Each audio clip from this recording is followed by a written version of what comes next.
Bonjour à chacune, bonjour à chacun, très heureux de vous retrouver pour cette réunion un peu particulière, réunion de jeunesse mais réunion en ligne. En tout cas, je suis très heureux avec l'équipe technique de l'église évangélique du Tréport de pouvoir vous amener dans ces moments particuliers aux jeunes adultes avec un message adapté, quelques chants et puis aussi bien une prière commune. Et c'est à la fin de cette réunion notre frère Raphaël qui priera avec chacun d'entre nous. En tout cas, je tenais à vous dire que je suis très heureux de pouvoir vivre ce temps-là avec vous parce que ça vous fait peut-être du bien de voir votre pasteur en vidéo, mais de vous entendre au téléphone, d'avoir vos retours, vos petits messages d'encouragement, ça me fait du bien à moi aussi.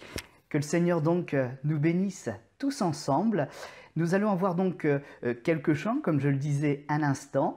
Et puis, juste après, le message, un court message, sera apporté par notre jeune frère Nathan. Alors, ce que je vous propose, c'est que dès maintenant, on puisse, le temps d'une prière, incliner notre front et on va prier pour le déroulement de cette réunion un peu particulière, mais dans laquelle, j'en suis convaincu, le Seigneur sera présent avec nous. Nous inclinons notre front, s'il vous plaît. Seigneur Jésus, c'est vraiment dans ta grâce que nous venons. Nous nous approchons de toi avec confiance. Nous savons que quels que soient les temps et les circonstances, si une prière s'élève vers toi, tu l'entends, tu la reçois et tu réponds.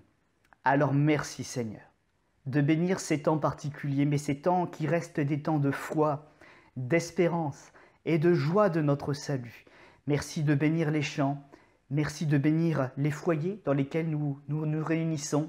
Merci de bénir notre frère également, notre jeune frère Nathan, pour le message dans lequel tu vas le conduire.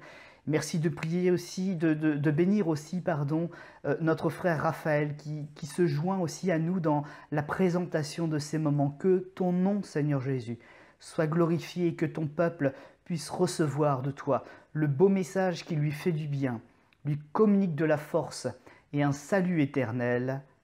Amen.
à toi. Jésus, prends mon âme, prends mon cœur, je te donne tout. Prends ma vie, me voici, je te donne tout. Mon cœur est à toi, tout à toi.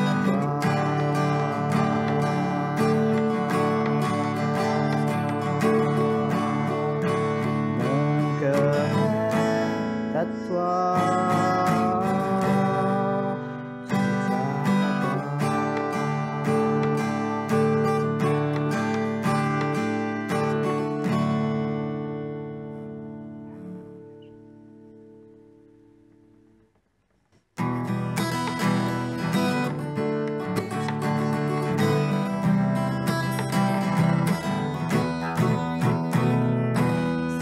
Célébrer, nous venons célébrer, nous venons louer, adorer Dieu notre Père. Célébrer, nous venons célébrer, nous venons louer, adorer. Célébrons-le avec nos instruments, chantons le cœur plein de remerciements. Célébrons-le car il est juste et bon, et nous a comblés de bénédictions. Célébrer, nous venons célébrer, nous venons louer, adorer Dieu notre Père. Célébrer, nous venons célébrer, nous venons louer, adorer. Célébrons-le et nous donne la vie, et dans son livre nos noms sont écrits. Célébrons-le et nous a imposés dans sa famille qui nous a accueillis. Célébrer, nous venons célébrer, nous venons louer, adorer Dieu notre Père. Célébrer, nous venons célébrer, nous venons louer, adorer. Célébrons-le en exerçant nos dons, sans négliger la sanctification. Célébrons-le par un comportement qui soit conforme à son enseignement. Célébrer, nous venons célébrer, nous venons louer, louer Dieu notre Père. Célébrer, nous venons célébrer, nous venons louer, adorer.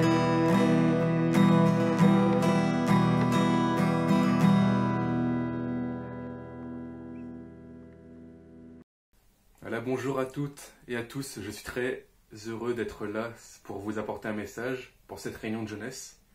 Donc je vais vous apporter un message dont le titre est « La vie chrétienne, un combat ». Donc je vous invite à lire et à ouvrir la parole de Dieu dans 1 Pierre, chapitre 3, verset 13. « Et qui vous maltraitera si vous êtes zélés pour le bien? D'ailleurs, quand vous souffririez pour la justice, vous seriez heureux. N'ayez d'eux aucune crainte et ne soyez pas troublés, mais sanctifiez dans vos cœurs Christ le Seigneur, étant toujours prêt à vous défendre, avec douceur et respect, devant quiconque vous demande raison de l'espérance qui est en vous, et ayant une bonne conscience, afin que là, ou même où il vous calomnie, comme si vous étiez des malfaiteurs, ceux qui décrivent votre bonne conduite en Christ soient couverts de confusion. Car il vaut mieux souffrir si telle est la volonté de Dieu, en faisant le bien qu'en faisant le mal. Christ aussi a souffert une fois pour les péchés de tous, lui juste pour des injustes, afin de nous amener à Dieu, ayant été mis à mort quant à la chair, mais ayant été rendu vivant quant à l'esprit, dans lequel aussi il est allé prêcher aux esprits en prison, qui autrefois avaient été incrédules lorsque la patience de Dieu se prolongeait au jour de Noé, pendant la construction de l'arche dans laquelle un petit nombre de personnes, c'est-à-dire 8, furent sauvées à travers les eaux.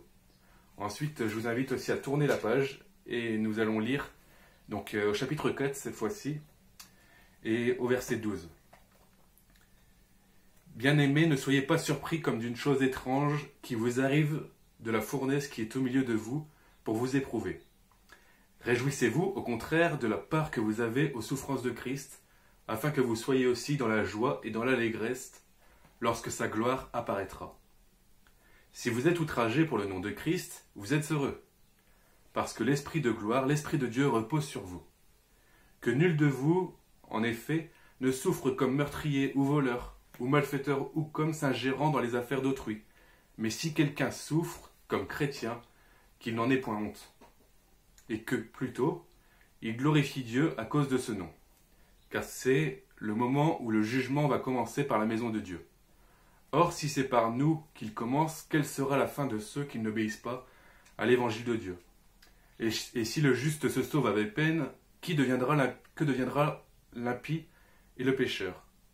Ainsi que ceux qui souffrent selon la volonté de Dieu remettent leurs âmes au fidèle Créateur en faisant ce qui est bien. Amen. Donc, ce message, la vie chrétienne, un combat. Donc, on va essayer de voir ce que ça veut dire souffrir pour Dieu, aussi à travers cette vie chrétienne, parce qu'un combat, c'est aussi souffrir pour Dieu. Donc, d'abord, c'est une parole qui peut être difficile à entendre. Se dire que nous allons souffrir, que nous allons passer par des moments difficiles, que nous allons vraiment être outragés par les autres. Mais en tant que chrétien, finalement, c'est ce que le Seigneur nous dit que nous serons. Parce qu'à partir du moment où l'on marche dans ses voies, où l'on marche dans l'intégrité, on ne peut pas passer à côté de la souffrance, à côté de tout ça, à côté de toutes les personnes qui sont contre Dieu, qui viennent nous attaquer. Ensuite, c'est une erreur peut-être qui a été faite dans nos églises par le passé, de dire à une personne qu'elle veut devenir chrétienne, mais finalement, on lui dit qu'elle n'a pas besoin de souffrir, tout lui arrivera, elle manquera jamais de rien, elle n'aura jamais de problème, mais finalement, cette parole n'est pas vraie parce que les douleurs et les souffrances sont toujours là sur cette terre. Et en fait, sur cette terre, il y aura toujours des douleurs, mais nous avons une promesse de Dieu et sur laquelle nous devons nous appuyer quand nous passons par des moments difficiles. C'est que dans Apocalypse 21, verset 4, il nous est dit qu'il n'y aura plus de douleur là où nous irons, c'est-à-dire dans le ciel, dans la gloire, et il n'y aura plus d'attaques, d'outrages, il n'y aura plus toutes ces choses-là. Toutes les souffrances que nous vivons maintenant, ils ne seront plus. Et c'est vraiment là qu'est notre espérance de pouvoir savoir qu'on ne connaîtra plus la mort, on ne connaîtra plus le deuil par conséquent, on ne connaîtra plus toutes les souffrances, mais on connaîtra seulement la joie d'être avec Dieu. Donc j'ai mis un titre, d'abord un premier titre à mon message, c'est « Je me réjouis de souffrir pour Dieu ». Alors j'ai mis ce titre par rapport aux paroles de Pierre. D'abord il dit « Bien-aimés, ne soyez pas surpris comme d'une chose étrange qui vous arrive de la fournaise qui est au milieu de vous. » Et donc pour vous éprouver. Et les chrétiens sont appelés à passer par cette fournaise. Ils sont appelés à vivre des temps difficiles. Mais ensuite, l'apôtre Pierre ne nous laisse pas là-dessus. Il ne nous dit pas juste ça. Et le Saint-Esprit veut nous dire à travers ce texte, ensuite au verset 13, « Réjouissez-vous au contraire de la part que vous avez aux souffrances de Christ. » Alors se réjouir quand on souffre, c'est peut-être difficile aussi. Se réjouir quand c'est difficile, se réjouir quand nous sommes insultés parce que nous sommes chrétiens, c'est peut-être difficile, mais il nous le dit, le Seigneur, dans cette parole. Il dit « Réjouissez-vous ». Ça paraît peut-être incompréhensible, mais quand il dit « Réjouissez-vous », il ne s'arrête pas juste là, il ne dit pas « Réjouissez-vous » et puis il s'en va. Il dit « Réjouissez-vous de ce que vous avez une part aux souffrances de Christ ». Nous le savons que Jésus a eu des temps difficiles, que ce soit pendant sa vie, pendant sa naissance, déjà dès sa naissance jusqu'à sa mort. Il a passé par des souffrances que même personne ne les vit dans ce monde. Et là, on nous dit de se réjouir de se réjouir de la part que nous avons aux souffrances de Christ. Alors il faut en être conscient aujourd'hui que tout ce que Jésus a souffert pour nous de sa naissance à la croix. Nous connaissons bien sûr des douleurs qu'il a endurées. On pourrait par exemple prendre la douleur de l'abandon, quand Pierre va le renier, alors que Jésus le savait qu'il allait le renier, il lui a dit même, mais ça n'a pas empêché que Pierre le fasse, et je crois que dans le cœur de Jésus, il y avait une douleur. Alors après, pendant sa vie, il a aussi vécu le deuil, que ce soit à travers la mort de Lazare par exemple, où il nous est dit que Jésus pleura. C'est le verset le plus court que nous connaissons dans la Bible, et c'est un verset finalement qui montre la douleur de Jésus à travers le deuil aussi, que lui l'a enduré, que nous ne sommes pas les seuls à vivre le deuil, mais que lui aussi, Jésus a enduré le deuil. Donc j'aimerais lire avec vous Ésaïe 53:3. Donc il nous parle des souffrances de Jésus. Méprisé et abandonné des hommes, homme de douleur et habitué à la souffrance. Semblable à celui dont on détourne le visage, nous l'avons dédaigné, nous n'avons fait aucun cas de lui. Donc ce texte-là que nous connaissons bien, il nous parle de Jésus qui était l'homme de douleur, l'homme méprisé et abandonné, l'homme qui a vécu des souffrances. Et nous aussi, nous vivons des souffrances nous-mêmes, mais nous devons regarder, nous réjouir et de la part que nous avons aux souffrances de Christ. Nous aussi, nous souffrons, mais pour Christ. Alors, nous pouvons nous réjouir. Et je crois que aussi, quand nous passons par des temps difficiles, c'est là qu'il faut regarder. Ce n'est pas à s'apitoyer sur son sort, mais c'est à regarder à Jésus qui lui a souffert, qui lui connaît nos souffrances et veut nous aider à en sortir aussi. Il ne veut pas que nous soyons tristes ou vraiment à se dire, à se plaindre, mais finalement, il veut que nous soyons finalement dans la joie et de dire réjouissez-vous, il faut se réjouir de ce que nous souffrons pour Christ. C'est ça, souffrir de la part que vous avez dans les souffrances de Christ. Alors, dans la suite du texte, dans 1 Pierre, chapitre 4, il nous est dit que nous avons à être dans la joie aussi et dans l'allégresse lorsque sa gloire apparaîtra. Alors, là aussi, je crois que Pierre, quand il en parle, c'est qu'il en connaît quelque chose, parce qu'il avait participé à ce qu'on appelle l'étape ce qui s'est passé à la transfiguration. C'est dans Luc 9, verset 28, si vous voulez le lire. Et Jésus a été transfiguré devant 3 de ses disciples. Donc c'est un temps où Jésus, en fait, a été vu tel qu'il est dans sa gloire céleste. Et Pierre, quand il nous parle de gloire, déjà il est inspiré du Saint-Esprit quand il nous parle de ça. Et en plus, il avait vécu ces choses, il avait vu la gloire de Jésus. Alors je crois que cette parole, quand il nous dit « Soyez dans la joie de ce que vous pourrez être dans la joie encore plus quand sa gloire apparaîtra », je crois que nous avons un objectif là et nous devons toujours garder les yeux fixés sur cet objectif, de ce que nous verrons la gloire de Jésus. Même si c'est difficile, même si vraiment il y a des périodes compliquées, que nous puissions voir que nous avons une récompense éternelle et que nous verrons cette gloire.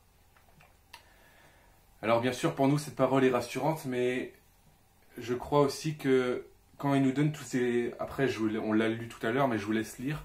Quand il nous dit, l'apôtre Pierre, que quand nous sommes outragés, nous devons être heureux. Quand nous sommes attaqués, nous devons être heureux. Je crois que c'est là aussi des exemples pour nous dire de faire attention, de pouvoir aussi bien agir avec sagesse quand nous sommes attaqués et ne pas nous partir dans des colères. Ensuite, j'aimerais retourner dans 1 Pierre chapitre 3, donc c'est le premier texte que nous avons lu, au verset 13. Et quand on a lu ce texte, Pierre il nous montre quelque chose, c'est que nous serons outragés, mais comment Jésus aurait réagi quand il a été attaqué? Comment il a réagi, lui, quand il a été attaqué? Là, il nous dit, l'apôtre Pierre et le Saint-Esprit nous dit de répondre avec douceur et respect. Donc, par notre bonne conduite, ils seront confus et nous serons un témoignage au milieu de ce monde. C'est ce que nous dit le texte et c'est notre façon d'agir quand nous sommes attaqués qui montre que Jésus vit en nous et que lui, il a répondu avec douceur. Quand il a été attaqué, quand on lui a craché dessus, quand on lui a mis des coups, il n'a pas été insulté, il n'a pas été se mettre dans la colère, mais il n'a pas répondu. Et je crois que nous devons prendre exemple de cette douceur de Jésus. Ensuite, je crois que nous devons agir aussi selon la volonté de Dieu. On doit vraiment chercher à vivre les sentiments de Dieu. On doit vraiment chercher à pouvoir avoir ces sentiments et vraiment agir avec cette douceur. Et finalement, il y a une question qu'on se pose tous et qu'on doit se poser quand on est attaqué, quand on vit des moments difficiles, c'est que ferait Jésus à ma place? C'est une question qu'on se pose souvent, peut-être dans la vie chrétienne, quand on doit faire des choix ou quand finalement on doit agir. Je crois qu'à chaque instant, on doit se poser la question, que ferait Jésus à ma place? Ayons conscience qu'il vit en nous et que tout ce que nous faisons, il le voit. Quand nous regardons la télé, il le voit. Quand nous quand nous jouons, tout simplement, il le voit. Alors je crois que tout ce que nous faisons, il sera là. Et même si parfois on sera là à souffrir, il sera là. Il y a un texte aussi qui touche beaucoup, qui nous fait du bien, mais qui aussi parfois nous montre comment Jésus agit pour nous, qui nous montre le péché aussi. C'est le texte de Matthieu 27, 45 à 46. Donc c'est l'étape où Christ a souffert pour nous. Et finalement, il va prendre sur lui tous nos péchés. Lui qui n'a commis pourtant aucun péché, et pourtant il est là sur cette croix. Et là, il va crier une phrase qui était prophétique, d'abord dit par le roi David. Il va dire « Mon Dieu, pourquoi m'as-tu abandonné ?» Cette parole, et finalement, montre la plus grande des souffrances, ou une des plus grandes souffrances de Jésus. Il est là sur la croix et il porte le péché du monde. Et finalement, celui qu'il appelait mon Père avant dans ses prières, le plus souvent quand on l'entend prier, quand on le voit prier dans la Bible, il dit mon Père, et là il va dire mon Dieu, pourquoi m'as-tu abandonné? Et Jésus a souffert, et c'est une des plus grandes souffrances finalement que Jésus a eues, c'est de se sentir abandonné de Dieu. Celui qu'il appelait mon Père dans ses prières, il l'appelle maintenant mon Dieu. Et Dieu finalement s'était détourné le visage de Jésus parce qu'il portait le péché du monde. Et ces paroles nous montrent la séparation de Dieu et le péché. Et aujourd'hui, si nous voulons crier à Dieu, nous devons crier à Dieu et lui dire que finalement, on ne doit plus avoir de péché dans notre vie. Et Jésus a porté notre péché. Si vous voyez le texte de Ésaïe 53, verset 4, on voit que c'est lui qui a porté nos souffrances, qui s'est chargé de nos douleurs. Et Pierre, quand il nous parle de souffrance, de souffrir pour Christ, il n'est pas le seul à le faire dans la Bible. Mais je ne vais pas le détailler ici, mais l'apôtre Paul en a parlé aussi. Quand il nous le dit, l'apôtre Paul, que la mort est un gain, par exemple. Je crois que c'est une parole que nous devons prendre pour nous. Ou quand il dit à Timothée, lui qui est jeune dans le ministère, il lui dit qu'il vivra des souffrances, que ça sera difficile, mais finalement il l'encourage à toujours suivre le Seigneur.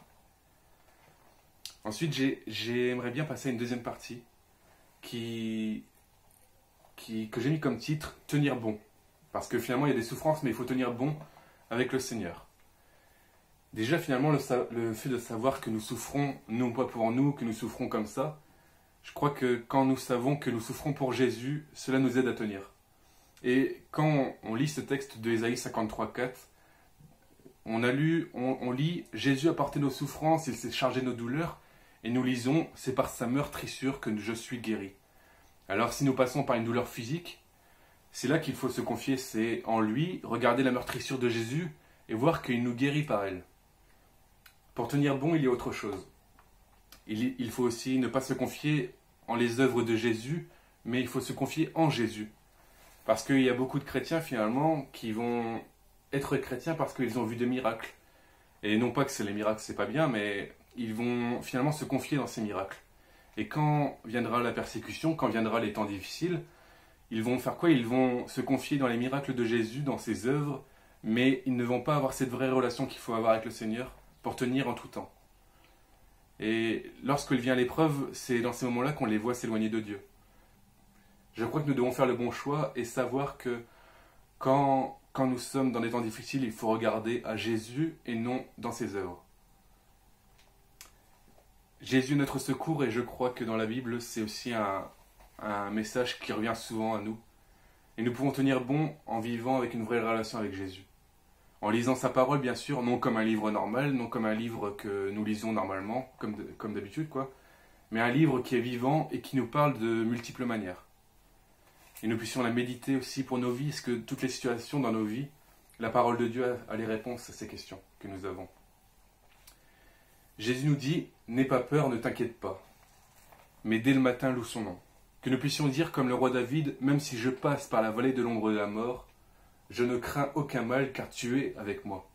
Et cette parole, elle est dans le psaume 23. Ensuite, le roi David, il a aussi dit dans le psaume 121, je lève les yeux vers les montagnes et le secours me vient de Dieu. Ou il a encore dit dans le psaume 125, ceux qui se confient en l'Éternel ne chancellent point. Et là, bon, on pourrait multiplier les exemples, mais il faut savoir que le secours vient de Dieu. Alors si nous passons par des temps difficiles, ce n'est pas dans nos forces, ce n'est pas dans les œuvres, ce n'est pas dans toutes ces choses qu'il faut se confier, mais c'est en Jésus. En conclusion, j'aimerais vous dire que Dieu ne permettra pas que nous soyons tentés au-delà de nos forces, et même que nous souffrions au-delà de ce que nous pouvons souffrir. Et il y a une parole qui nous encourage aussi dans Matthieu 6, 34, « À chaque jour suffit sa peine ». Ou alors soyons rassurés tout simplement et que nous puissions être dans la joie, de pouvoir souffrir pour celui qui est notre sauveur, de pouvoir souffrir pour lui et de pouvoir, quand nous le servons, souffrir pour lui. Je lisais, juste avant de terminer, un livre sur des témoignages d'anciens musulmans qui sont passés chrétiens et qui vivent dans des pays où les musulmans finalement, ou les extrémistes plutôt, viennent persécuter ces chrétiens, ou c'est encore pire pour les musulmans qui deviennent chrétiens. Parfois, il y en a, ils perdent leur famille, parfois, il y en a, ils perdent tout simplement leur maison, ils perdent finalement tout. Mais quand le témoignage qui nous est rendu, c'est qu'ils continuent. Ils continuent à servir le Seigneur et ils ne s'arrêtent pas. Alors je crois que c'est un encouragement aussi pour nous. Bon, nous ne vivons pas des temps de persécution en France, nous avons quand même une bonne liberté pour vivre des temps avec Dieu, de pouvoir nous rassembler dans nos lieux de culte.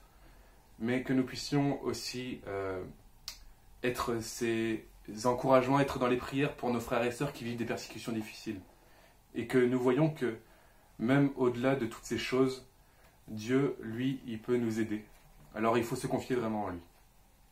Voilà, soyez bénis et à bientôt. Bonjour, je suis heureux de vous retrouver ici. Je vous propose de courber les fronts et remercier le Seigneur pour cet enseignement et cette parole, cette louange aussi également qui nous a fait du bien. Prions.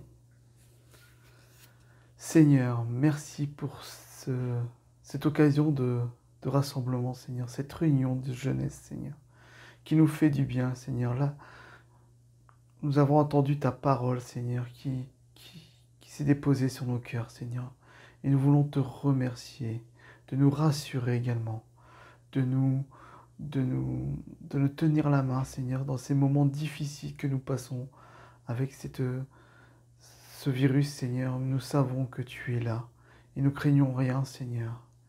Merci de bénir mes jeunes, Seigneur, les jeunes qui sont à ton écoute, Seigneur, qui sont aux études également, Seigneur. Que tu puisses les réconforter et leur donner cette puissance, Seigneur, cette puissance pour continuer leurs études, Seigneur. Que tu puisses les bénir également dans leur étude, Seigneur. Merci également de bénir également les travailleurs, Seigneur, ceux qui travaillent pour toi, Seigneur, qu'ils soient dans la vie active, qu'ils soient dans les choses qui sont faites pour toi, Seigneur. Bénis-les, Seigneur. Je voudrais aussi que tu puisses bénir également les frères et sœurs qui sont actifs, Seigneur, qui mangent ta parole, qui ont soif de toi, qui ont soif de te connaître, Seigneur.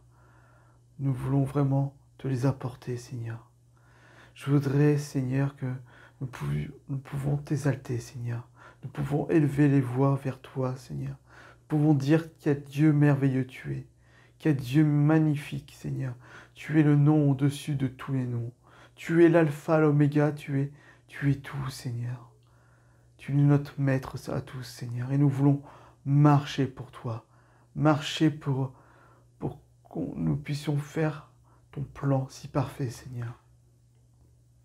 Alors, Seigneur, je te prie de bénir ces jeunes, Seigneur, ces jeunes que tu as confiés, Seigneur, que tu as confiés à cette Église, Seigneur, que tu puisses leur faire du bien, Seigneur. Merci Seigneur. Gloire à toi Seigneur. Amen. Amen. Gloire à toi Seigneur.